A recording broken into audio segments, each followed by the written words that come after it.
Oh munggu dan pemuja anak nang seorang nek mandiku raih takkan duang kaya buka jangan de anak sulitu ayah kandung badan ganggu ampun bari kali ampun sabalik kandung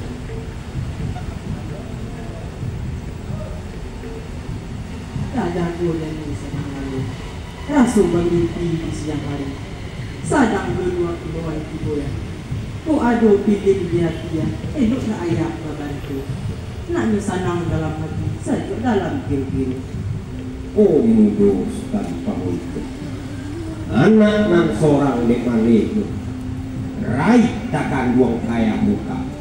jangan de anak sulitu aluran diri badan lain gadang hati ndak tabado aluran diri yang diwal banamu kadi siroana lah 6 bulan berumah tangguh jurang kayu lagi budi aduk kabadan diri wa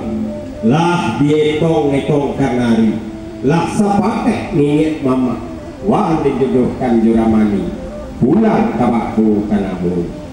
elok ang pikie baru ditimbang tujuh ayah kandung badan jambu mangga ayah sempuriku ayah bague kata kutia bague saja kata sapakai indah ka iyo coba tidoya iyo coba dan jambu lah masak saja pada tolak dipaksu ambo jurapan untuk menjalani rumah tangga ayah kan anak cikgu laki-laki ke rumah tangga yang siapa jodoh ada syaranya dan pertama suku sama suku antara laki-laki dan usia dan kedua su agamu kade semayang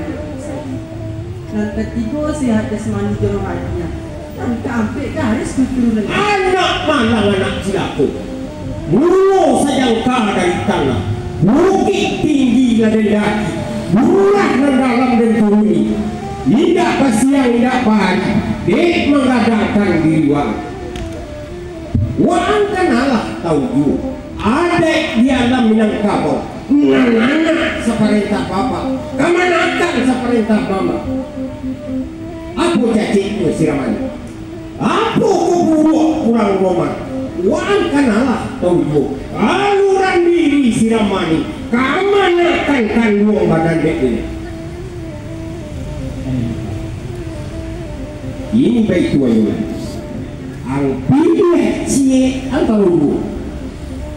ang kuikan kandawaden ang kawi Jerman tapi ku indah